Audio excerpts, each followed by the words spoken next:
Hello, I think I'm live. I think my mic is working. Please can someone give me a thumbs up or thumbs down if you can or can't hear me. I'm just going to keep talking for the time being. Um, in this video, I'm going to cover how I made the music video for my recent single, Algo.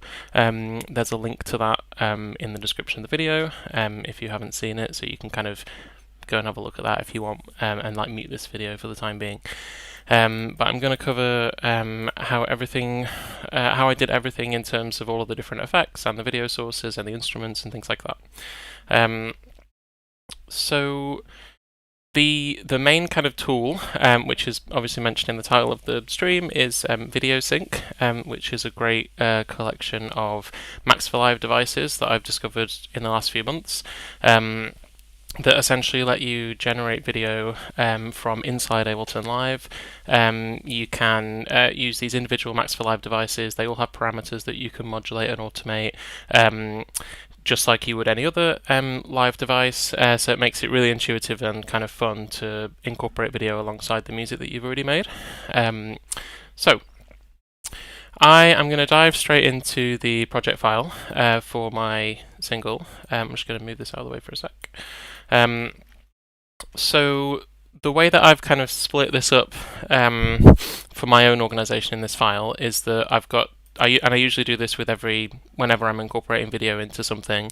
I've just got two separate groups, one for audio and one for video.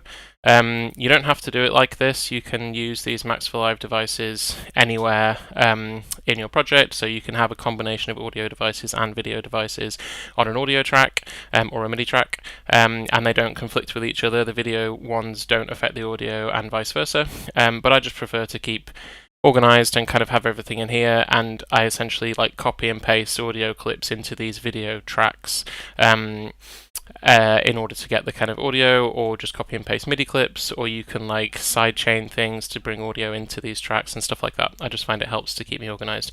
In this project file, because this is an actual single that I finished and mastered and released, I actually have the mastered WAV file anyway, so this isn't a very complicated project.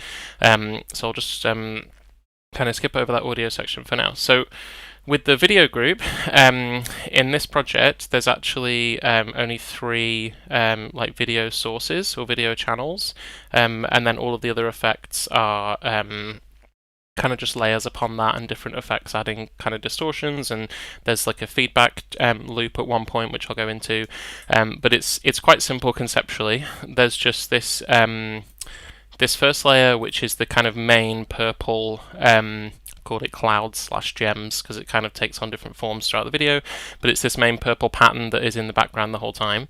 Then we've got this squares, which is these white squares that appear, and then these lines that appear as well. So I'm going to kind of pull this back over now. So the clouds, gems is all this stuff that's in the background, and later on it becomes a lot more sort of abstract and more like prisms. And then the squares is this stuff. I can just mute this. So the squares look like this, and then we've got the lines which look like this. So they're literally the three components of this video. That's it. And as you kind of saw there with the squares and lines, those two are more explicitly synced up with an instrument. So this one, the lines follow the lead instrument, which hopefully you can hear, my computer audio. Tell me if not in the chat. Yeah, so these kind of follow this lead instrument, and then the squares follow the ARP. Well, this kind of plucky ARP sound. And then the background doesn't really necessarily follow an instrument. It's more sort of organically flowing around, and we'll get into how that happens later. But different effects and different characteristics of that image are affected by the sound, and we can kind of cover that. So what I'm going to do is go through each of these tracks one by one. So I'm just going to turn off these tracks for now, and I should mention that the Videosync kind of uses the track volume in two ways. You can turn the track completely on and off like this, and if it's completely off, then you won't see that element of the video, you won't see that track at all. And you can also use the actual volume on in Ableton, the track volume fader, to control the opacity of the video, so you can like fade video in and out and things like that. So we can just basically turn these tracks off, and we'll just be left with the top one. So, if we go to the start here, the first thing that happens is that the kind of music is sort of fading in and getting kind of building up to the introduction, and a similar thing is happening with the this clouds gems pattern. So you'll notice that it starts out very sparse and it's sort of collecting itself and gathering until we get to when the bass comes in here, and it'll start to get a bit more erratic.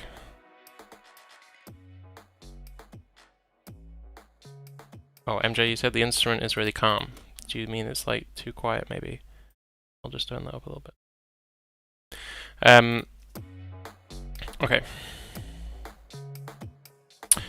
So, the way this is being done is primarily with this lava device. So this device is really, when you first load it in, it kind of creates this moving red lava adjacent pattern, and I'm sort of using it with a bunch of parameters changed to create this kind of cloudy prismy effect. The specific things that are happening in the intro, you can kind of see it down here. You see the like scale is rising, edge and displace are both rising as the intro kind of plays out.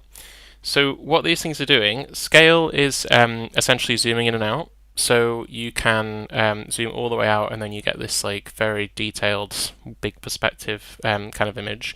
Or if you zoom in a lot, you get this really close-up image. So throughout the introduction, we're sort of zooming out gradually, basically, and it just gets a bit more. We can see more on the screen by the time it gets to the bass coming in. We've got this edge parameter. So what edge does is it makes them, and when edge is down really low, they're all quite blurry and indistinct. So that is also rising as the intro plays out. Then we've got displace. I'm not actually sure what displace does, but it just adds kind of an interesting movement throughout the intro, which is what I'm using it for there. So that again is just kind of rising. Structure is what kind of creates these, like in combination with edge, it's sort of just creating a more defined shape and almost like giving outlines to things, like that. So again, that is rising. I should caveat all this by saying I didn't make these devices, obviously, so I'm not 100% sure what they're all doing. But that is kind of the fun of this sort of thing. I've kind of essentially found this effect by just playing with these knobs and then seeing that when I kind of move all these in a certain way, they create this effect. And when you get to this point, we start getting this. That's all that's happened so far. We've just had those four kind of rising, and now we're in this situation where we've kind of zoomed out a bit, we've got more movement, it's a bit more defined movement, and then we start to get these erratic like jumps in movement, like this. And it's almost like everything's kind of shifting around somehow. So that is happening, and that's actually that's happening with an envelope follower that's on the audio clip on this channel. So that's here, and you can see this is reacting to the audio clip that we're playing through, and this is controlling this motion parameter.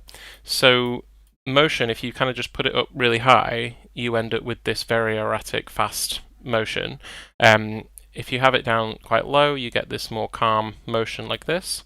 And this envelope follower is essentially jumping, so it sort of jumps up and up and up like this, and it kind of moves around quickly and then stops, moves around quickly and then stops. So it sort of gives this illusion, to me anyway, that it's sort of moving into different states, which isn't really what's happening. It's just sort of like moving a lot and then stopping, and then moving a lot and then stopping. But it kind of makes it gives it kind of this organic feel, which I really like. By this point, right before the lead comes in, this edge parameter is like right at the top, and now you can see that's how we get these square grid, where everything's kind of assembled into this grid. If we do this down, it kind of oh, I think structure actually creates the kind of grid like this, and then see now everything's in kind of like a columns and rows almost, and then this edge actually really makes that really defined. Anyway, so yeah, edge is what is creating these squares. So when you get to this point, when the lead comes in, we've got quite a nice grid. And that, I think, is kind of all, yeah, until we get to this point, that's sort of all that happens with the clouds, and then it kind of changes a little bit later. So let's switch over to the lines now. So you can see the lead comes in here, which is represented by these white lines. And with the white lines, they are lined up with this grid. And there's, lucky for me, there's like 4 notes in the lead line, so that lines up quite nicely with a kind of symmetrical pattern. And the way I ended up doing that, this involved quite a lot of trial and error, and kind of fiddling with this to make it all line up properly with the grid.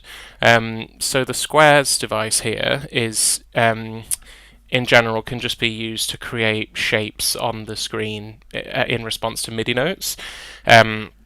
You can use it like I'm using it later on this squares track, where you've got this grid of notes, and as you play MIDI notes from this blue clip, you can see they're like lighting up different elements in the grid, and that's how they kind of appear on the screen.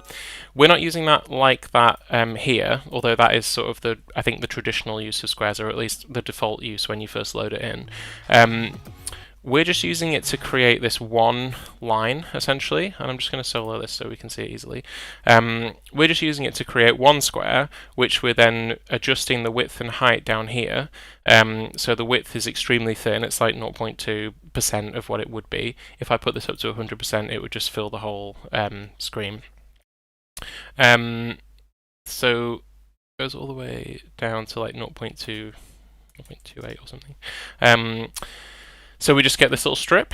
Now with the positioning of it, I actually ended up doing that in a slightly different way, because I couldn't get all 4 notes going into the same squares device and get it all lining up properly, like perfectly in line with this grid. So instead, I split this up into 4 separate chains, and this squares device is like is the one on the far right, and then this one is the one like number 3, and then this one is the second one, and this one is the first one. So each of the 4 lines that you see is being handled by one of these 4 chains, and that's just done with the like chain selector. If you click this key button, you get the chain selector, and you can see each individual note. These notes correspond to the notes in the lead melody. They go to each of these square chains.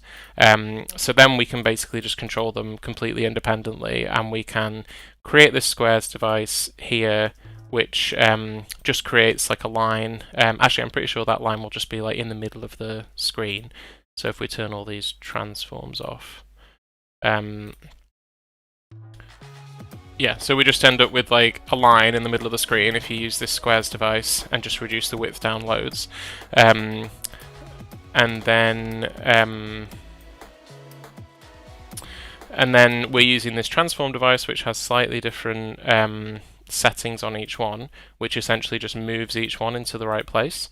And I'll go through that in a sec. So then when all those are turned on, they're actually in the right positions because they're all individually positioned with this transform device. So this device, the only things that I'm changing here are in the bottom left, this offset, this X offset, and they're basically just all like relative to the center. This one's like, I think these are percentages, so I think this is like, I think if it was like -1x, it would be almost like, yeah, like all the way shifted across half the screen. Anyway, but this is minus 0.74, and then this one is 0.75, and the other two are like 0.32 plus and minus, so they're kind of slightly off the center, and then two that are more off the center. And that's what this pitch device is for as well. So because the squares device is responding to incoming MIDI notes, the pitch, this pitch device is set to C0 as the lowest note, and then a 0 semitone range, and then fold mode, which basically just means every note that goes through it is going to be C0. And then we've got this squares device that is just set to receive C0, and it only has one column and one row, which means that it's just going to receive C0. In this squares example, you can start on like F3 and then have 9 columns and 5 rows, and then it will look for 45 notes, with F3 being the lowest one. But this one is just set to C0 with 1 column, 1 row, so it's just listening for one note, and it's just going to fill the entire screen. And that's the same on all of these. They all have that pitch device, so they all end up being C0 by the time they get into this chain. This bit, I'm not actually using this bit, but it's kind of cool. You can make them like grow like this. So this is just this envelope, having this envelope setting on, and having the attack set to a certain value, and you can make the attack beat synced, so it's like set to the tempo. I just didn't end up using that, like it was just a stylistic choice, but I think I had it like this for ages, right up until the end. And this macro is just linked to all 4 of those, have the same connection to that macro there. Okay, so that is this rack, so I'm just going to collapse that, but that's kind of explained now how that works. I'm now going to talk about these devices here, which create this kind of glow. So you can see without these, we literally just have a white line in the middle of the screen. And these add different levels of like glow or kind of ambience around it, just so it looks a bit less stark. And they are both linked to this envelope MIDI device. So this is being triggered every time an incoming MIDI note comes in, and it just creates this arbitrary envelope that we can then use to automate different parameters in these devices. So it's linked to both the size X in this one and the size X in this one. The first one is just like a straight sort of remote control, where it's just having absolute control over this, and then the second one is just modulating this position. No specific reason for that, it's just how I would have been doing it at the time, and I just left it. So what that means is that this size X parameter it is controlling the size of the blur in each state. So I can't remember why I have 2. Maybe there's just kind of achieve the effect that I wanted, but yeah. In theory, the size of the blur is sort of growing and expanding every time a new MIDI note comes in, but it's not doing it on the audio, it's just being triggered this like specific envelope each time a MIDI note happens, so it happens in a consistent pattern each time. And because this little link is on here, the like Y size of the blur as well, so the X and the Y size are both being changed by the same amount, even though the Y isn't really that visible here because we can't see above and below the shape. Okay, then we've got, I'm actually going to come back to this blur device because it's also used on the squares, so I'll talk about that in more detail in a sec.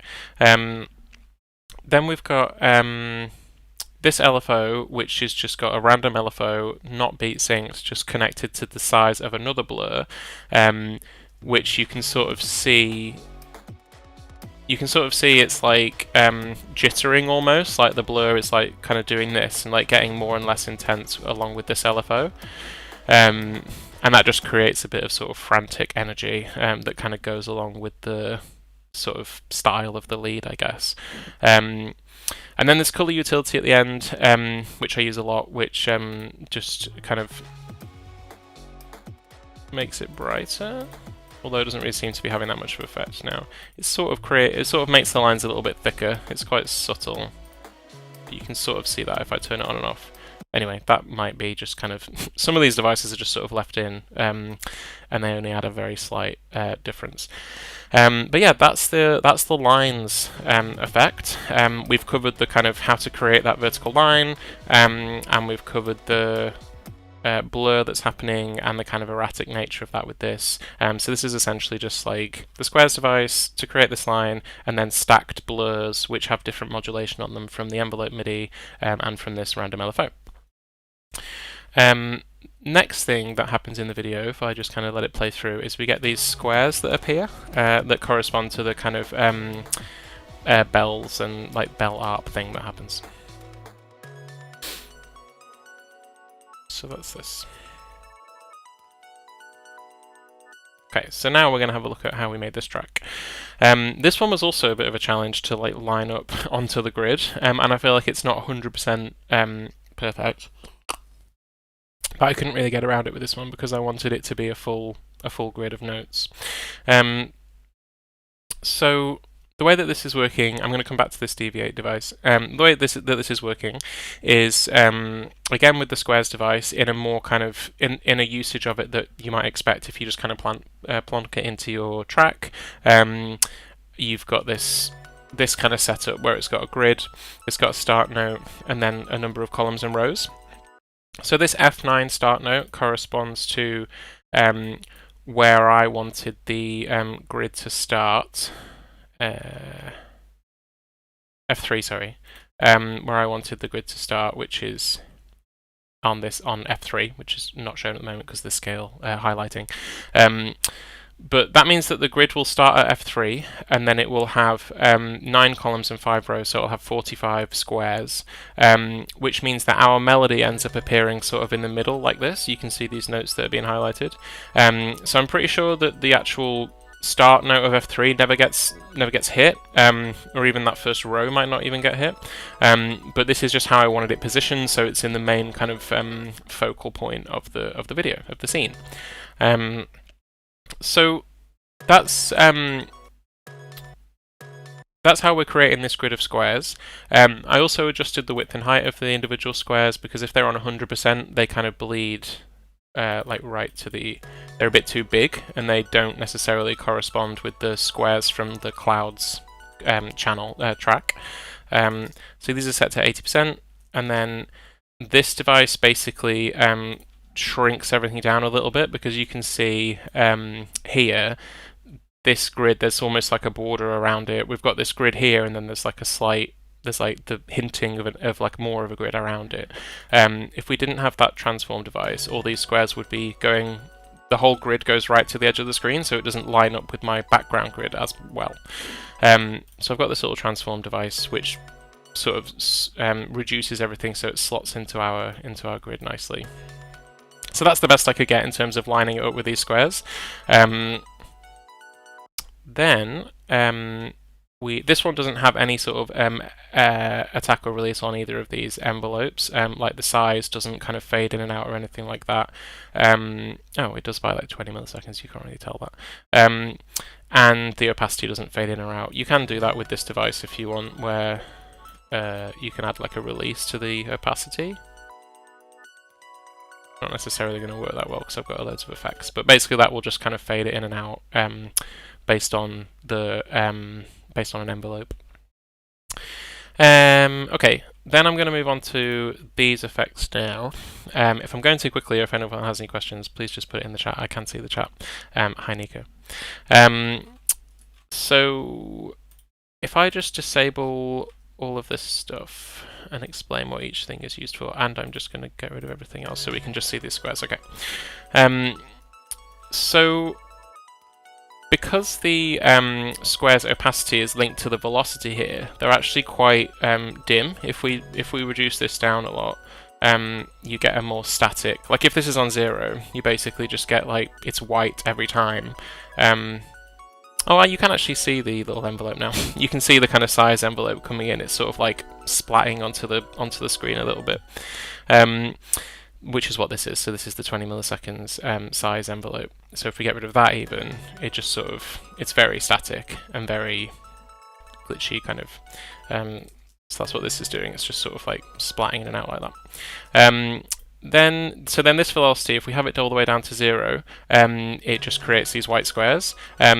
In order to create a bit more dynamics with the feed, I've put the velocity up to 100%, which means that it's really, really dim when it's low velocity, and it's really bright when it's high velocity. So it creates a bit more energy with that.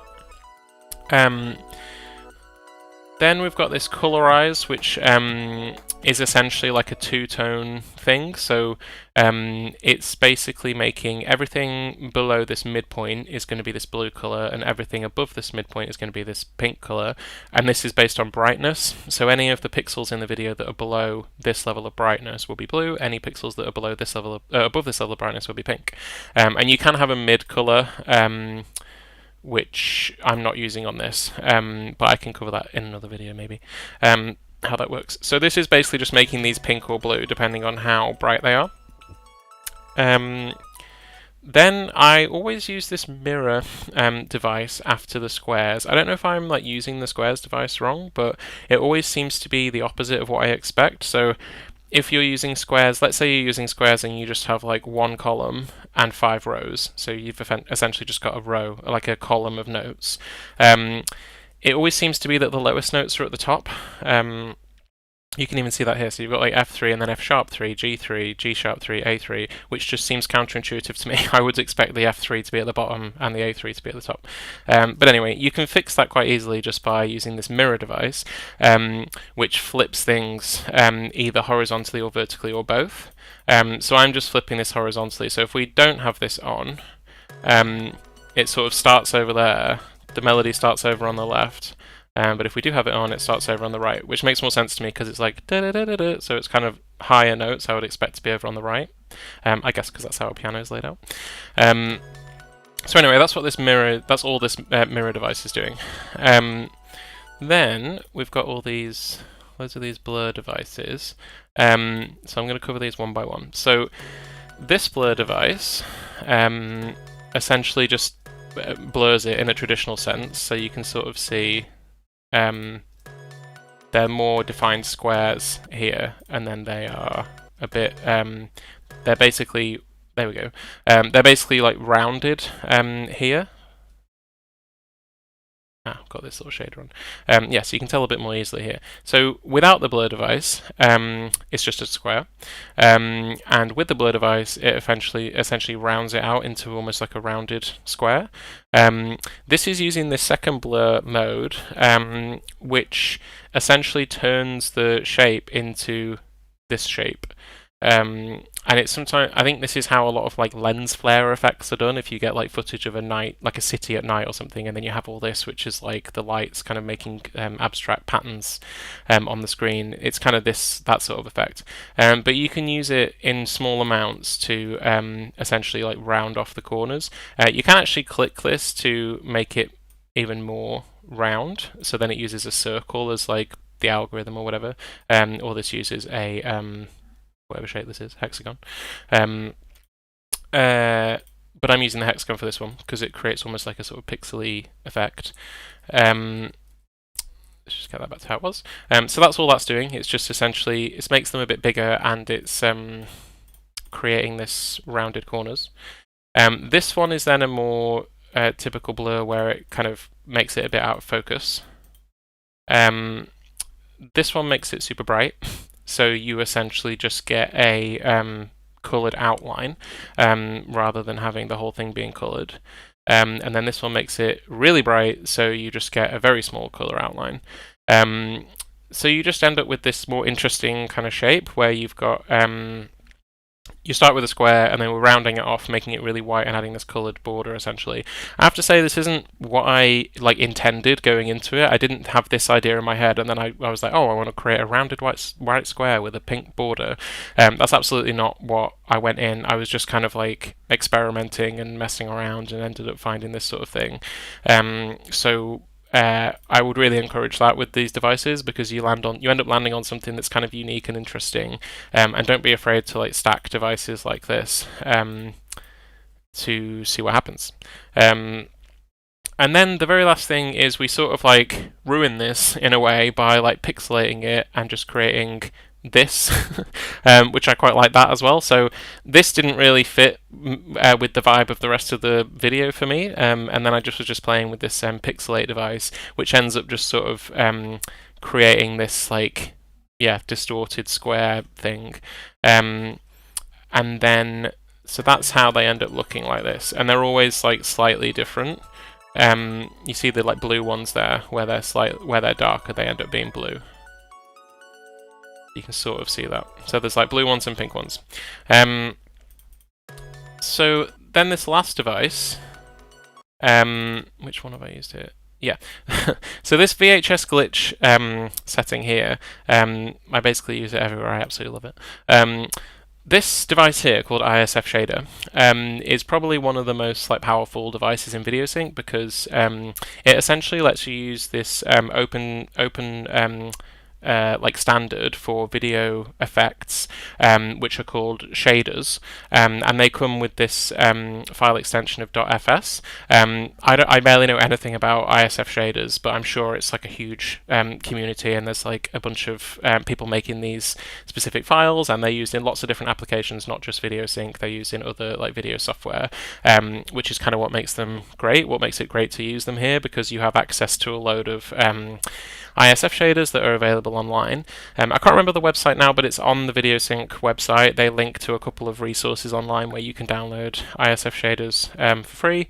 And if you just Google like ISF shaders, you'll find a bunch of websites where you can download stuff. These though came with Videosync out of the box, so I didn't go and download this. You guys should have this one, VHS glitch. And you can see what it's doing here. It's kind of adding this like wavy quality, and it's adding a bit of like noise to the video, and it sort of desaturates things as well a little bit. So it just looks like my childhood basically, which I love.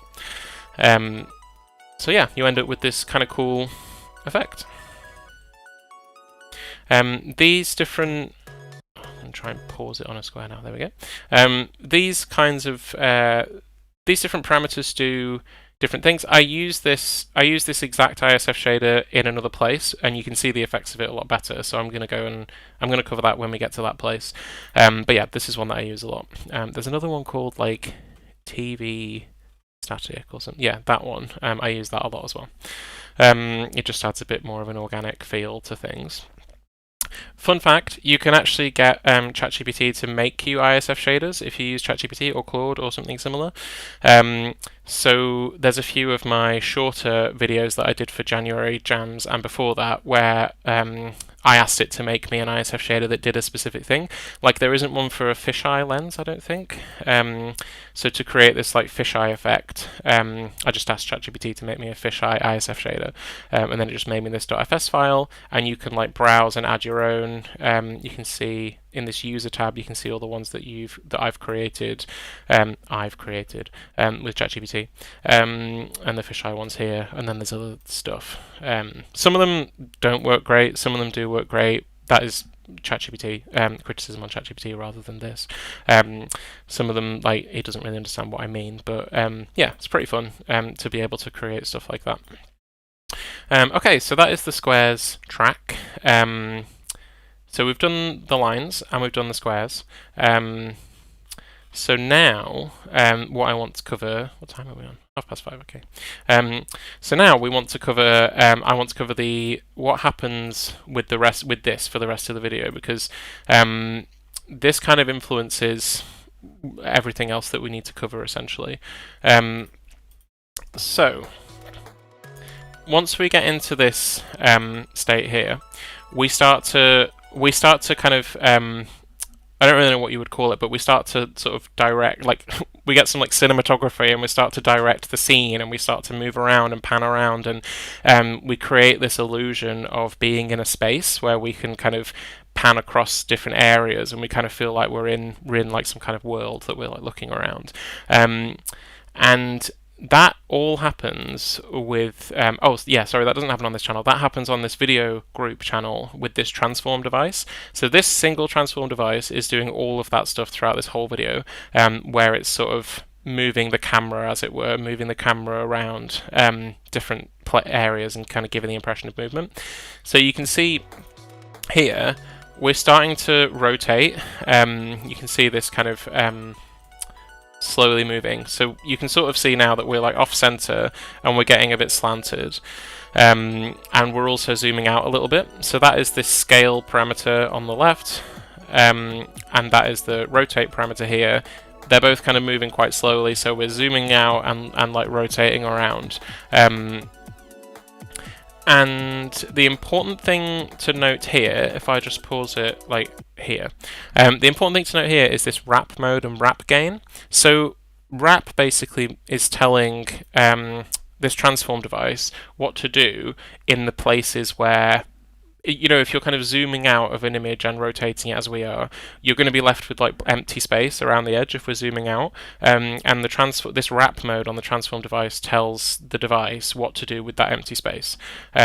So you can get a great visualization here. If I just like turn this wrap gain down, you can see that this is actually what's happening, if you like, where as we're zooming out and rotating, we're actually taking what we could currently see before on the screen and making it smaller effectively and rotating it around. So there isn't actually more squares like off to the sides or anything like that. It's just taking the picture that we had and making it smaller and rotating it around. But then with this wrap gain, this basically tells it to wrap that image and duplicate it around the edges. And it creates the impression that we're actually in a space and we're zooming out and we can see this bigger area. So I think that's a really cool effect, and I think that's something that can be used. There's lots of different applications of that sort of thing. There's a couple of different wrap modes. You can also use mirror, which you can sort of see what it's doing, where at the edges here, it is mirroring. So like at the bottom here, it's sort of mirroring what's happening in the picture. Like below the picture, it's going to mirror it. If that makes sense. I'm just keep saying the word mirror. I'm not really explaining it, but hopefully you can see what that means and how that differs from wrap, where wrap is like tiling it almost. So you can sort of see with wrap, this square is repeated here. So it's like tiling it one after the other rather than mirror imaging it. And then clamp is kind of a weird one, where it's kind of, it takes the color of the pixel on the edge and then just like spreads it out perpendicular to the video. I don't use that one, so I'm using wrap. And although it looks like I changed that somewhere. Where do I change that? Oh, I changed it to mirror here. Interesting. Oh yeah, I remember where. So I changed it to mirror like in the outro to create these different kinds of effects. We'll cover that in a sec. So yeah, so this is basically zooming out, rotating it, and then it has this wrap mode. You can see where the where am I? You can see where the like image is ending up with this little diagram here. So this sort of shows you. We can see like you see if you look at the bottom left, you can see it's kind of like zooming out and getting smaller, and it corresponds with the picture that we can see on in the video. So the rest of the video has like, we're sort of moving around and essentially doing the same thing, where you can see in the bottom left, each time this changes, it's basically changing the scale and the rotation, where it's sort of zooming in, moving out, zooming in somewhere else, moving out, that sort of thing. So it's changing the scale, it's zooming in or zooming out, and it's changing the rotation, and it's all still just the same. If I just put this down, it's all still just the same image that we saw at the beginning, which is just sort of being moved around and rotated around at different sizes. And then the wrap gain just makes it look like we're sort of zooming in and out of a space. And you can see that reflected here, where now we've zoomed in quite a lot and we're just sort of moving around. We're now actually moving around with these offset parameters, so you can see these move. Again, if I just turn this down so we can see what's going on. You can see this just kind of moves it around like this. This moves it around like this. So again, you can just basically give the impression that we're kind of panning over something and kind of inspecting something and zooming in and things like that. This bit where you can see it sort of like stutters, which we just saw, that's here. You can see it kind of does this where it kind of flickers. That's just using automation on the track volume, quite simple, and it just gets more intense because this is like sort of minus 11 dB, which is actually still quite visible. So if we look at, that's still quite visible, you can see, and it goes all the way down to like fully off. So the flicker effect sort of gets more and more intense because it goes down like this. Whoops. Cool. There's something else that I covered over here that I forgot to mention, where the kind of wavy, I think it's here. You see how it's getting more and more saturated and like more pink and bright. I think it happens back here.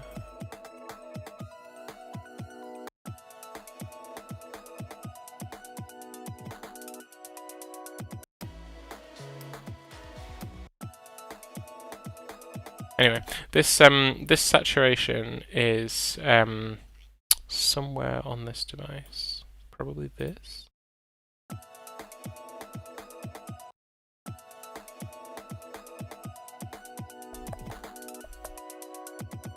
Or maybe it's just the ISF shader actually getting less wet.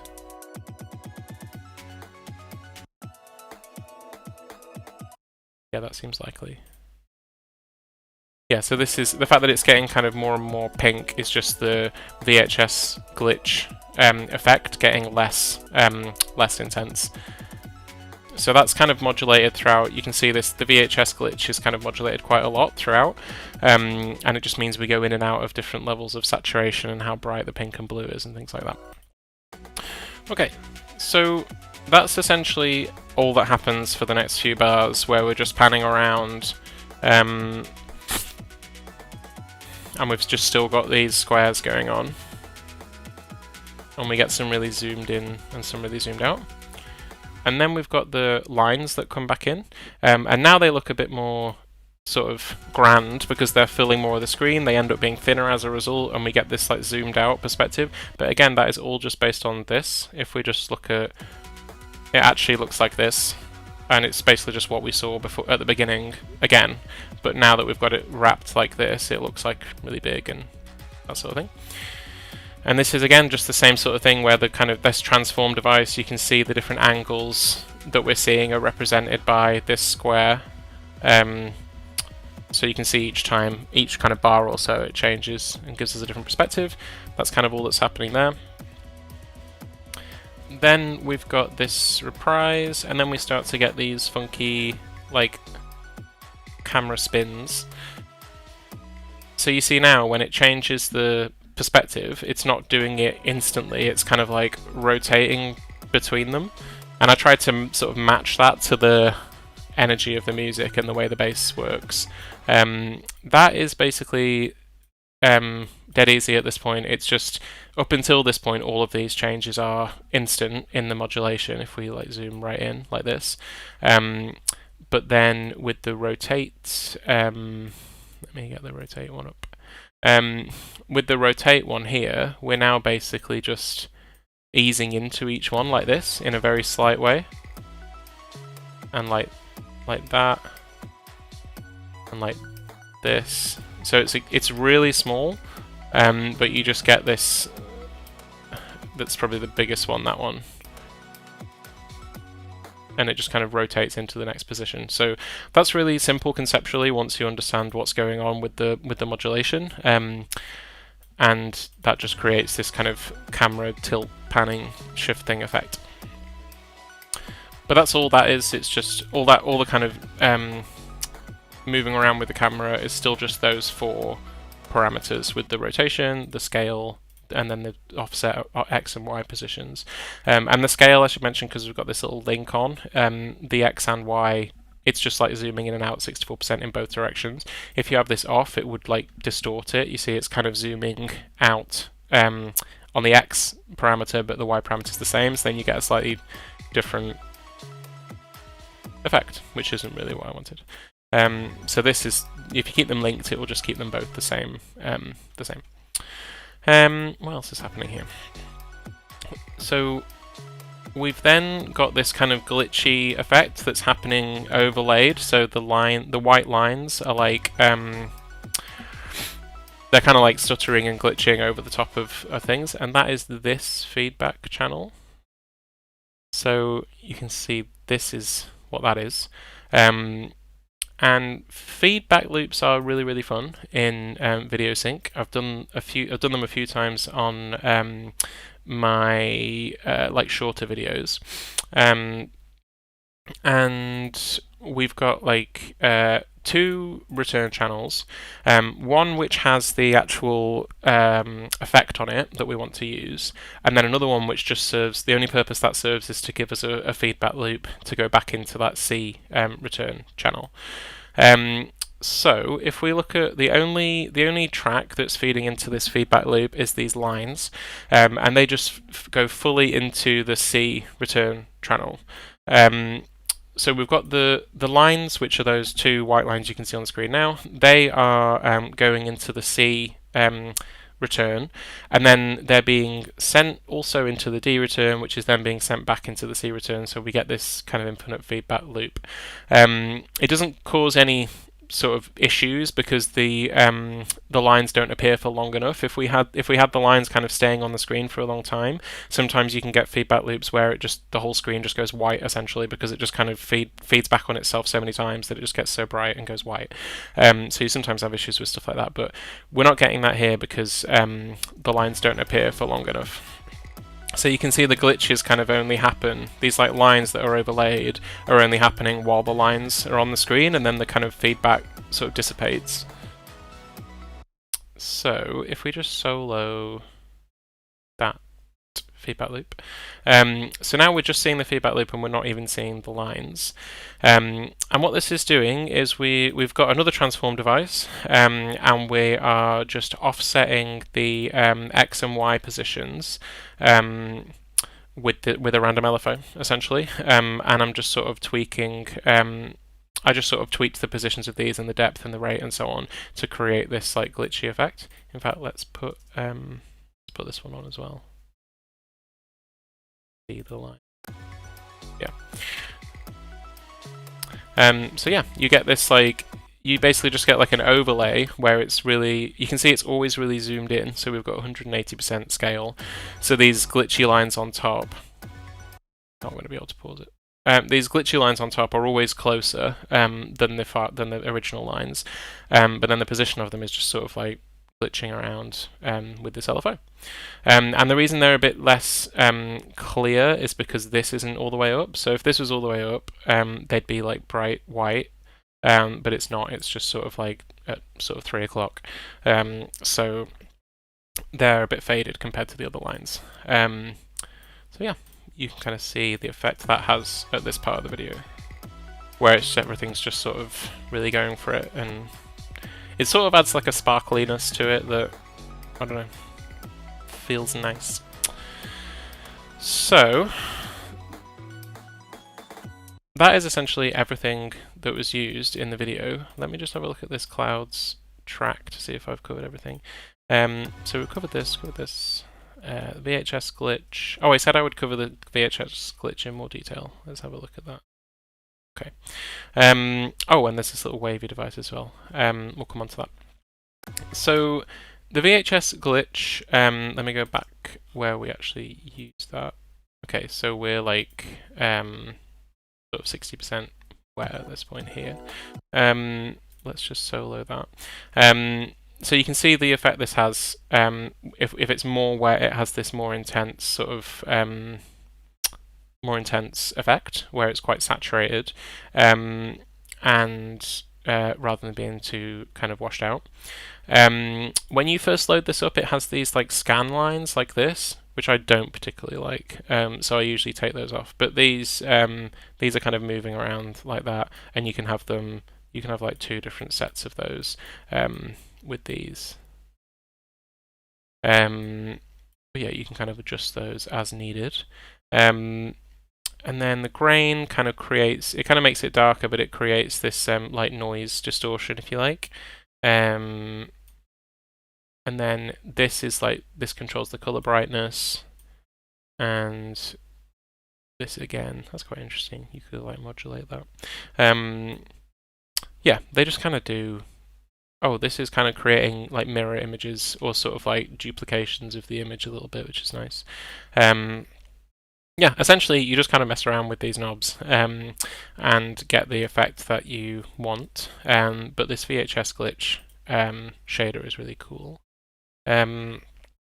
We've then got this feedback loop here. So this is what it looks like without this feedback loop, where it's all quite crisp and clean.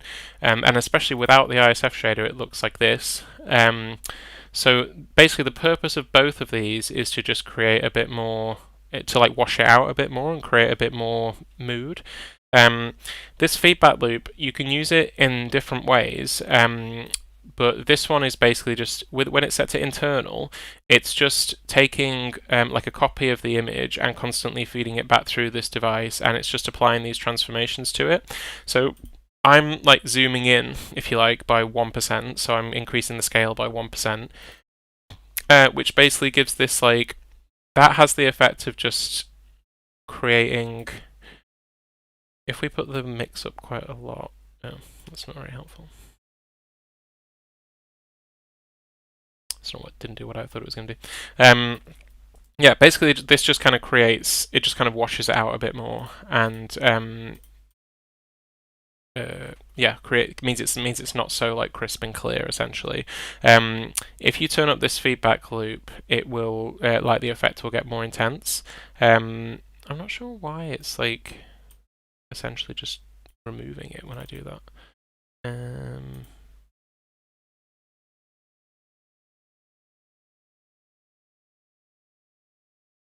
Never mind. This Wavvy device, where does this happen? The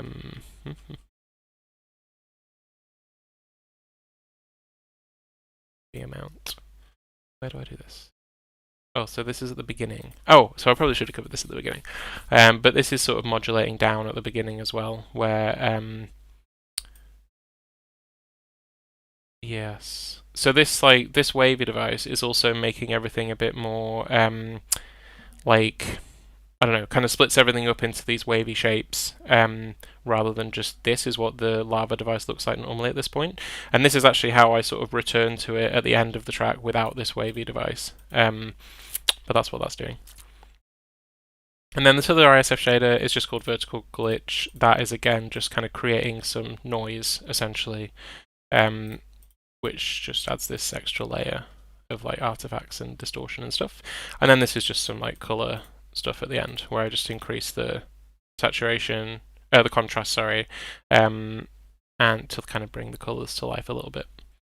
So that's everything on this Clouds Gems track, and I think I covered everything on here. The only other thing on this group is this brightness, which is just later on. I think this is only used right at the end, where it basically just gets really bright near the end, and it's kind of fading out because I wanted this to get really white. But yeah, so then at the end we're effectively just I just bring everything back. At the end, everything kind of essentially reverses to what it was right at the beginning, where we kind of don't have the grid anymore. And we don't have all the shape and things like that, and we've like zoomed in on the scale and stuff. So all these parameters are basically just kind of reverting. And yeah, we don't have that wavy device where it would look like this normally, like it does at the beginning. But without it, it just creates these kind of interesting shapes. But yeah, I think that's everything for this track. And that's like 54 minutes. So I'm going to cover a couple more things because I really like Videosync, and if you'll let me keep talking about it, I'm going to keep talking about it. So if I'm going to cover a couple of the like short jams that I did, but before I do that, I'm going to check my notes and see that I covered everything I wanted to cover.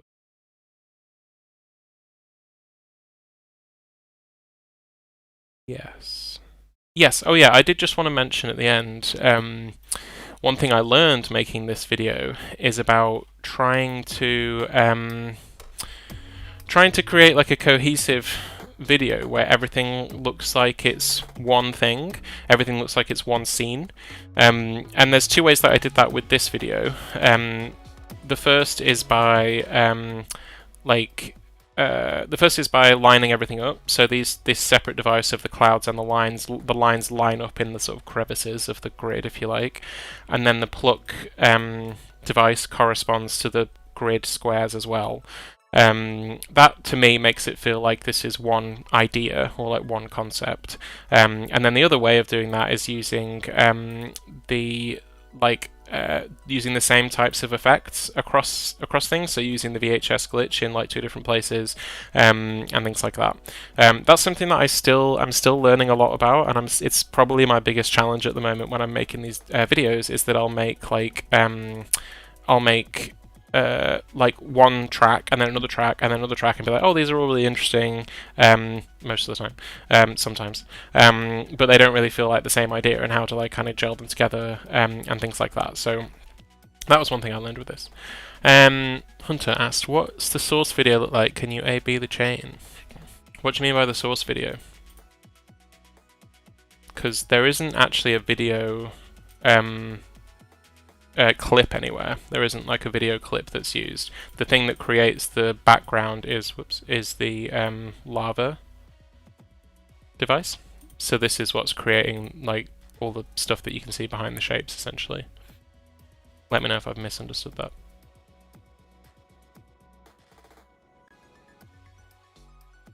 I think there is a delay on like when I mean, I've not live streamed much, but like when I say something and it actually gets streamed. Okay, cool. Yeah, so there isn't actually a video anywhere. It's literally just all coming from this. And if we disable all of these, this is what this lava device looks like its colors and stuff. I mean, you can change the colors here. I mean, it doesn't look much like lava here because that edge is up, but it normally looks like this kind of thing. And then you can like make it move around and stuff. And then I think it looks red like this. Like it looks like this, something like this when you first load it in. But you can just sort of like tweak all of the, yeah. That's what's happening. I mean, that's kind of cool. Okay, I'm gonna switch over and not save that just in case. I want to show you guys, unless there's any requests about the different YouTube shorts, I'm gonna show you guys this one. Because I was proud of this one. So this video, I'll just sort of play it through initially. It's a portrait video this time. So I actually need to change this. So if you're switching between portrait and landscape videos in Videosync, you need to change the settings on the Videosync like player, and just click this. Because my portrait videos are like the same resolution, just the opposite orientation. So you can just click this, and now we've got a portrait video. So now, oops, it's really loud. Yeah, so now we get this.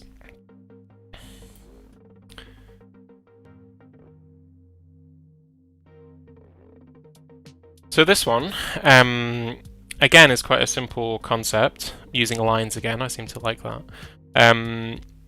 But I'm doing it in a slightly different way this time. So this track is creating the this line, which is not using the squares device. This one is using Videosync. So Videosync is again really interesting and like powerful. I think I've not really like used it loads, but it seems really flexible, especially because you can use images and like SVG images in here rather than just videos.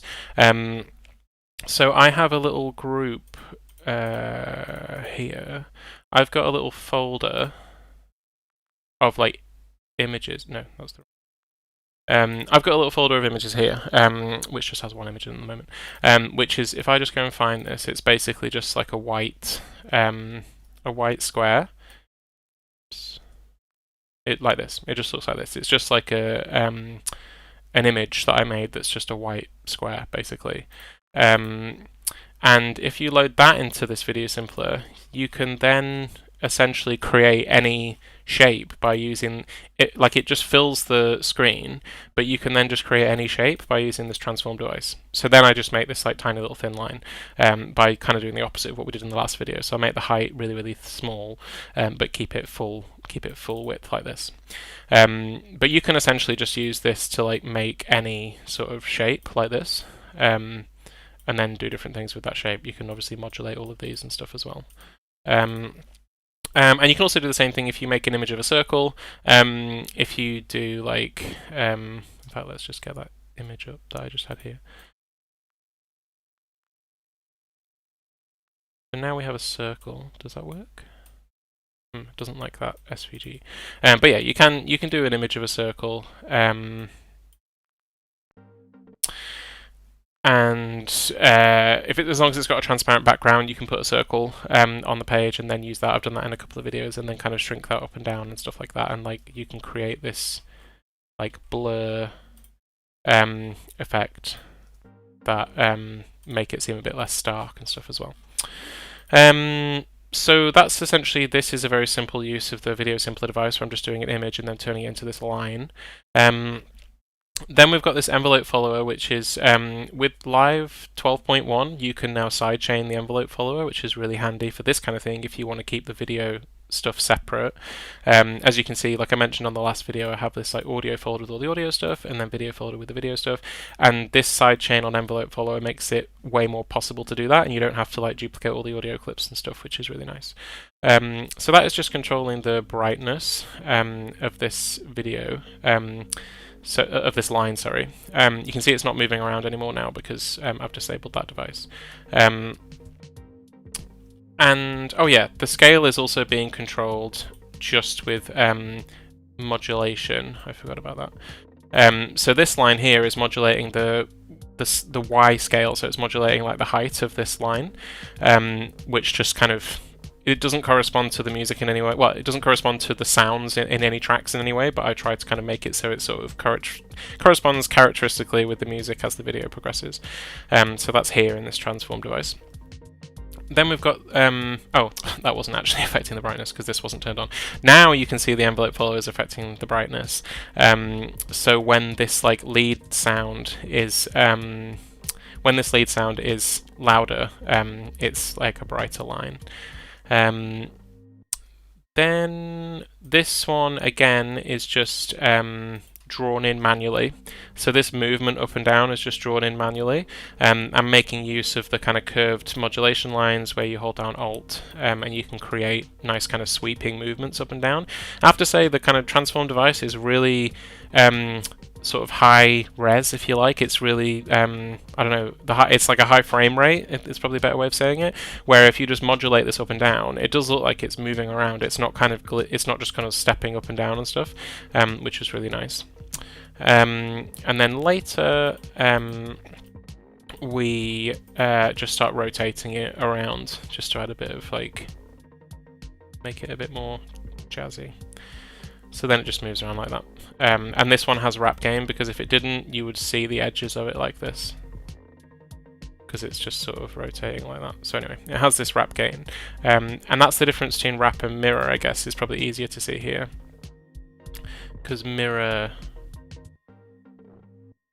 Is that easier to see? No, seems to be having the same effect, never mind. But if you did clamp, it would probably create like horizontal lines. No. Never mind.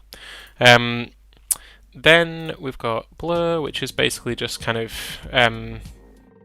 it sort of creates like a strobe kind of, you can see it when it's really bright, it just creates like a, yeah, more of a bright light around it, which is quite nice.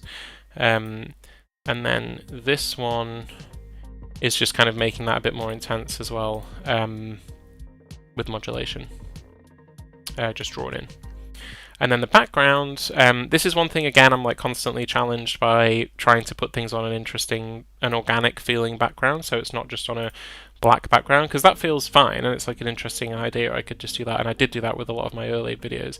But now I'm trying to just do something here which creates kind of a space for this thing to live in. I'm still kind of trying to find ways to make it seem like the background is sort of like responding to the thing in the foreground and stuff, which I find that an interesting challenge, but I don't really know how to go about doing that yet in many ways. So you mainly use envelope follower to sync to audio. Yeah, either the envelope follower or squares if I have the MIDI. If I have the MIDI, if it's a MIDI instrument, then I might use squares. But yeah, envelope follower I use a lot, especially because you can sidechain it. Sometimes it doesn't get quite the effect you want, so sometimes it doesn't like rise and fall in the way that I want the video to respond. So then I just end up having to like draw the automation in. But yeah, envelope follower, and I'm lucky that I'm doing all this stuff with like tracks that are recorded. I'm not doing anything live yet. So ultimately, you can just draw in the modulation if it's like if the envelope follower isn't picking it up. But yeah, I basically just use envelope follower now for this kind of stuff. I like in the single track that we looked at, I actually put the audio clips in here on like an audio channel rather than using sidechaining. But now I just sidechain it into envelope follower and then use that to sync to audio. Yeah, if it's like an effect like this where it's sort of like a knob that I want to turn and stuff like that. Yeah, so this one is oh yeah. Right, so I'm basically just using here, I've got these like separate MIDI clips which just have a single note being played. It doesn't really matter what note it is. And then I've got this velocity device which is set to fully random. So like out high is halfway, and this is like a Ned Rush thing that I stole from him. So like out high is halfway, and then random is up to 64, which means that the velocity is basically just going to come in between 1 and 127 at random every time a new note is played.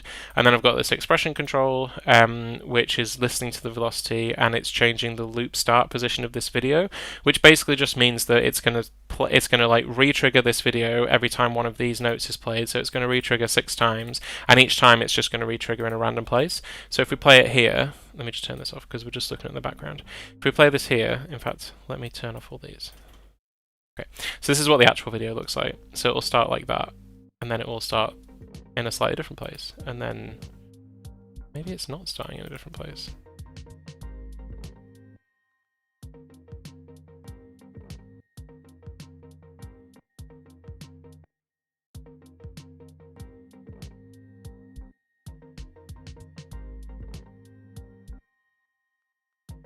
I always thought that was starting in a different place. And it is kind of giving a different pattern throughout the video, so I'm not sure what's happening there. But that's the idea anyway, whether that's actually happening or not. Oh, it's doing it now. Oh no, that's just because of that. Never mind. Then we've got color utility, which basically completely desaturates it and gets rid of that color, and it turns the brightness down a little bit. And then transform moves it slightly and then mirrors it. So then we just end up with this sort of like, if I just make it really bright, we just end up with this kind of particle-y effect, which is kind of interesting. And acts as a nice background. And then to make it a bit more of a background and so it's not quite so distracting, we just have this feedback loop which just sort of like blurs it out a little bit and just sort of smears it out a bit. This video is from like a stock video site, and I just have this little folder here with loads of stock video that I've downloaded, so you can just easily like drag stuff in to this. So I could have this lady instead, which is interesting. But yeah, all these stock videos are from a site called Pixelate.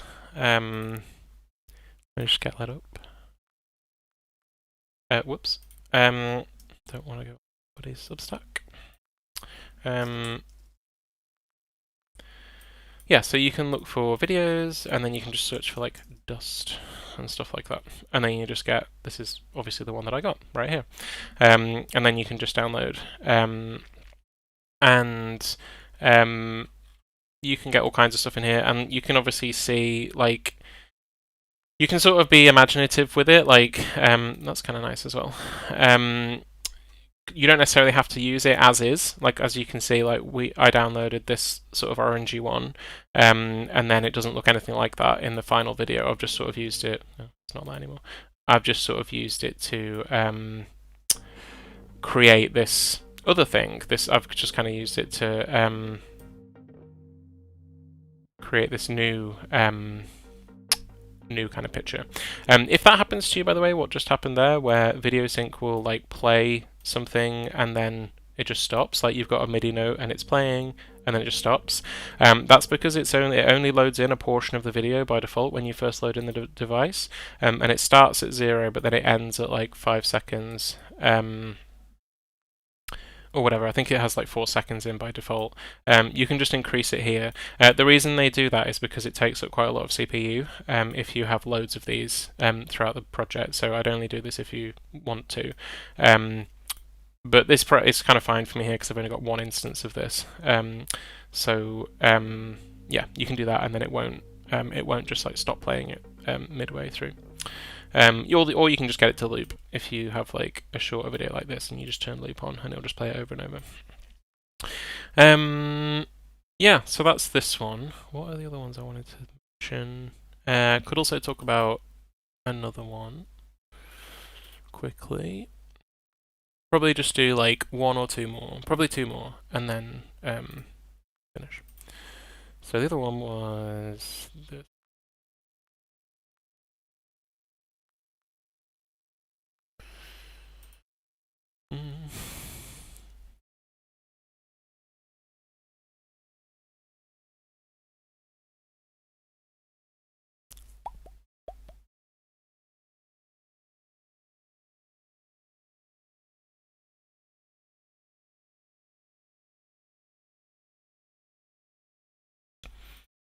Okay.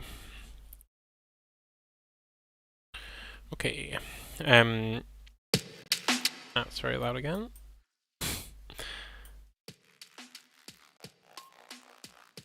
Okay, so this one is using a lot more video footage. Where's that? So that's all down here.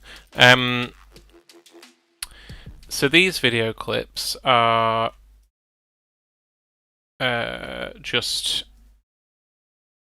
These, again, are just from like stock video sites.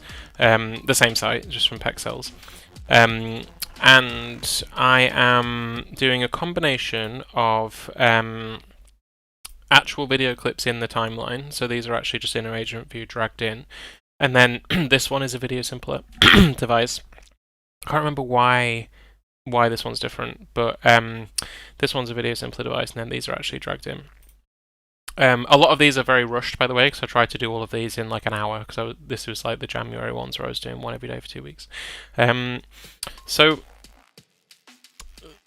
this one, you can kind of see like 2 videos at the same time. Can you sort of see that? Where like you've got these kind of lights here, but then you've got this desk.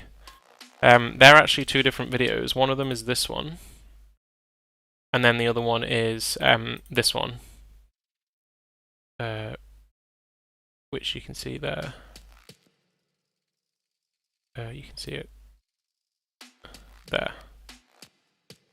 So, and it has this specific blend mode. I'm using average. So when you've just got these 2 and they're like visible at the same time, with this average blend mode, this blend mode in this properties device controls how the video is like mixed with the one underneath it. If you just have additive, then it will just show it over the top. And so I'm not sure why it's like, why you can still see the one underneath.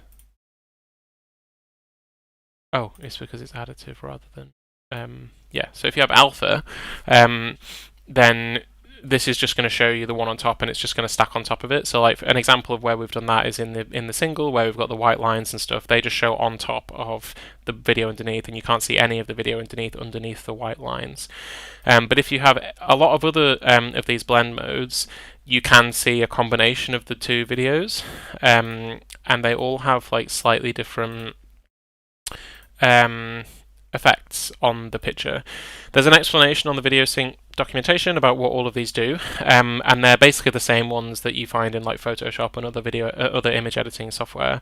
I don't really know much about these, to be honest, and they're probably really sort of unintuitively named. It's sort of just like if you know, you know. But there is a list on the Videosync documentation about what they all do. Some of them, in my experience, don't do a lot with the videos that I've used, so I get the impression that there's some where it's only really obvious what they do if you use a certain combination of colors or a certain combination of videos. But I find things like average and like multiply and sometimes these dodge ones work well, and difference. But I've basically just found that out by trying a load of them and seeing what works. But you can see this average one, essentially, we can see both of the videos at once, and that happens throughout this whole section where this scene, this one that you see at the beginning, is like visible throughout this whole section, but then there's other clips that come on top of it. And then the same thing on the next one with this scene as well. So we get the same sort of thing where we can see different effects on top of it. And can anyone guess what ISF Shader is used on this? So we've got this VHS glitch once again, and the bad TV again. So I'm just using a combination of these to create this sort of static effect. But the thing I really wanted to talk about in this video is this like text effect, which I was really happy with. So this was sort of inspired, I'm pretty sure we went to the cinema recently to see Zodiac, the like David Fincher Zodiac, and I'm pretty sure this was inspired by the credits on that, where it kind of might be wrong there, but anyway, I saw it on a film where it kind of has this like glitchy effect and then like focuses in on the text. I thought that was really cool. And honestly, Videosync has totally broken me now, where like whenever I'm watching TV or movies and I see an effect like this, I'm immediately just not paying attention to what I'm watching, and I'm just like, how can you do this in Videosync?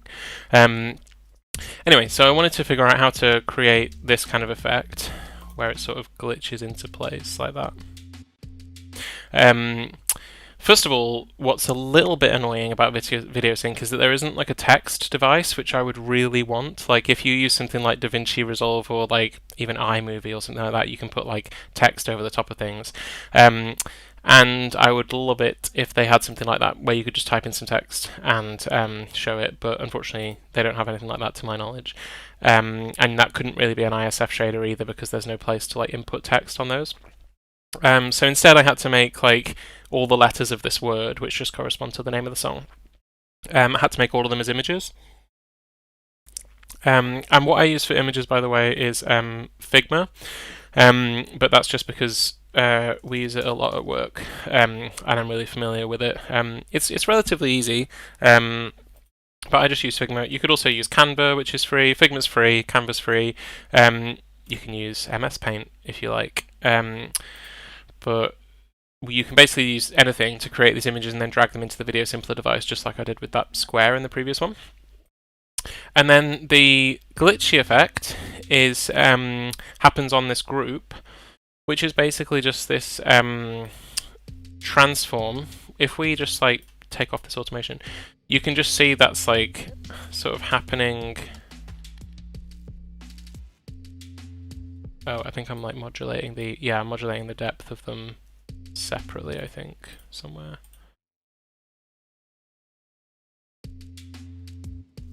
Alright, okay, that's what I was trying to show you. So you can see with this like depth all the way up all the time, it's essentially just a transform device again with this like LFO, with these random LFOs controlling the X and Y separately. So it's just jittering around randomly. And then the depth, you can, the depth is just being automated, so it just kind of flashes in and then turns off. So you just get that, and it's like slightly random each time, which I thought was kind of cool. Yeah, and then these kind of effects that you can see over the top of this where things are getting brighter and more like saturated and stuff. That's also linked to envelope followers, so that one there is a good one. See that sort of like, I don't know how to describe that sound, that weird like insect sound. That is here, so that's being sidechained into here, this envelope follower, which is just controlling the brightness here. So it just does this, which just creates that kind of effect, which works really nicely. I think, like, in general, another thing I'm learning is that I feel like I, for one, perceive the brightness in the video like sort of similar to like higher frequencies in audio. So if you have something that happens in the audio that's really high frequency, like noise or something like that, if something bright happens on the screen, that kind of naturally fits to me. Kind of like the bright squares in the single video, and the brightness of the line in the other short video that I showed you, which kind of goes up and down with the envelope follower when that sound is like kind of louder and brighter. I lose my voice now. And then like lower sounds sort of work well when it's like darker images. But yeah, that's kind of, I think there's like other stuff, like this contrast is being modulated by the bass, so you can't really like tell that much. If I put this up, maybe we can. Yeah, you can tell it a bit more there, look.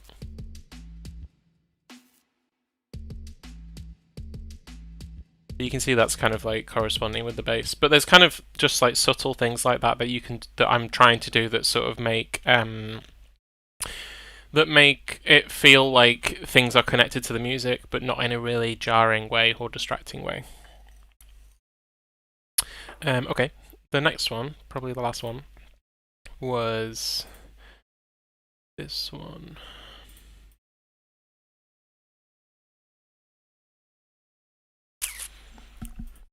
This one, which sort of uses the squares device again.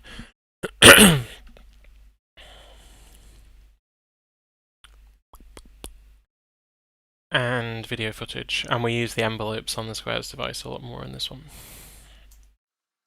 I'm going to remember this time. It's not very loud. Okay. Yeah, so this one's like a lot more chill and relaxing, so there's not all these kind of like effects and randomization and things like that. So this is done with the squares device, primarily. So if I take off this video and then just turn this off. Okay. The squares device here, I'm not like sidechaining any MIDI or anything like that, because these notes don't actually correspond to the notes that are being played in the music.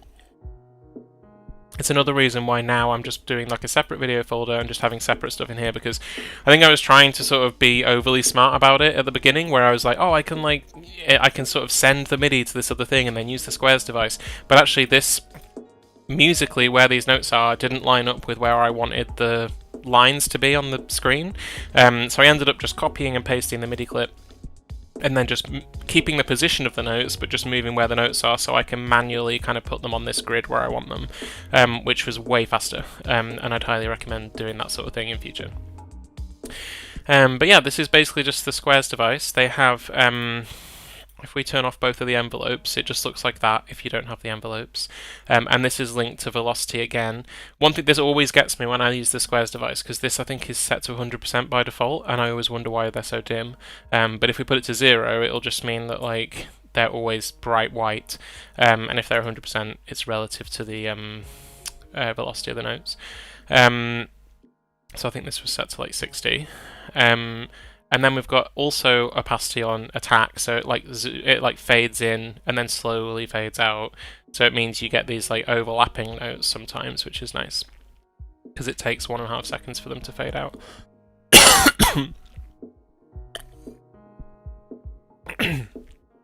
Actually, the overlapping notes is more visible with this envelope on. So now this envelope is just on the release, so they slowly get smaller as they are released.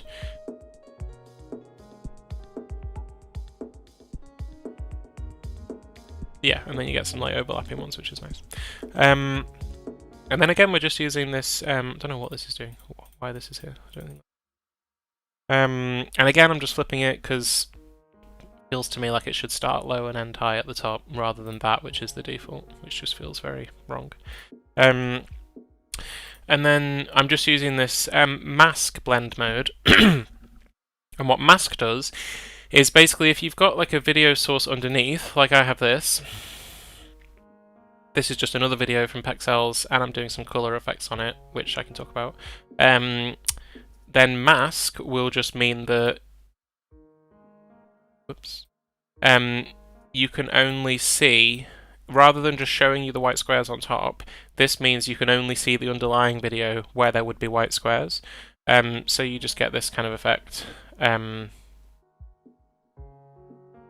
which is really cool, especially because the silhouette is black, so it sort of creates these shapes that aren't necessarily squares. Yeah, so this video looks like this normally. Yeah, so this is just what the video looks like, and then I'm using this Colorize device again. This time it does have a midpoint. If it didn't have a midpoint, we would just have these, like, anything below this midpoint is black, anything above is pink, or like lilac. That's what it looks like that, which is fine. And oh, the softness is down here as well. So if we have the softness at 0, you get a really stark effect like this, where you literally just have black or lilac, and there's no other colours in between. Then if we put this back, this basically just adds a little bit of softness, so you can sort of see, you can see like the outline of her arms and stuff like that in like a sort of grey, I guess.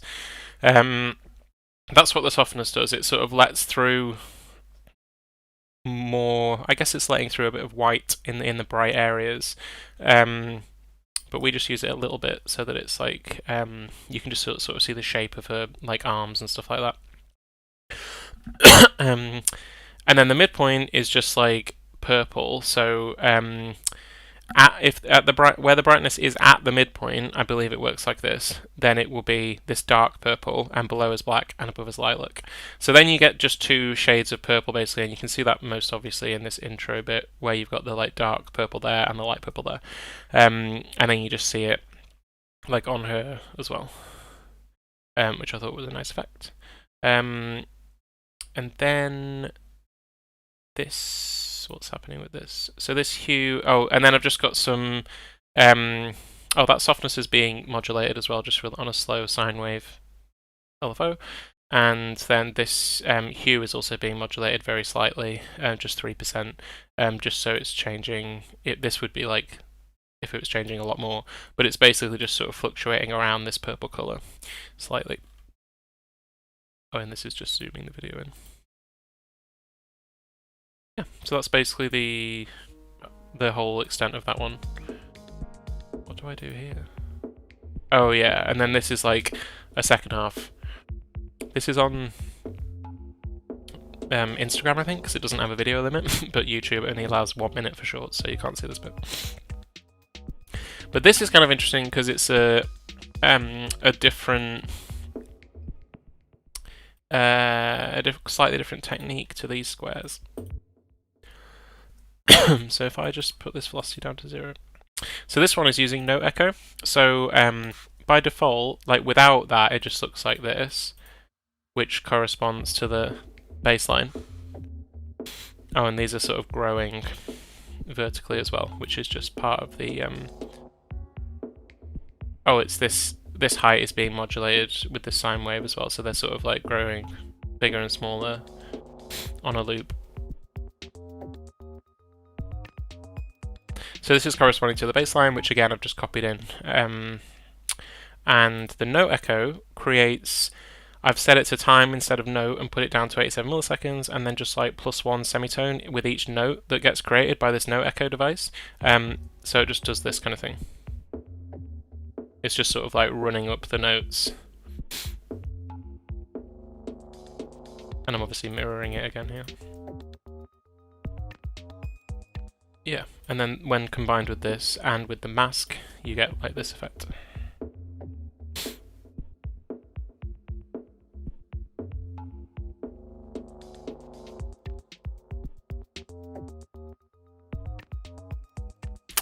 Cool. So I will probably leave it there. That's like an hour and a half. Seems like a decent length of time. Unless there's any questions in general, I'm still like learning all this stuff. Like I've just found Videosync maybe like a few months ago, I think. And I really love it. They also have a Discord, and they're super helpful with like questions and stuff like that. If you get on their Discord.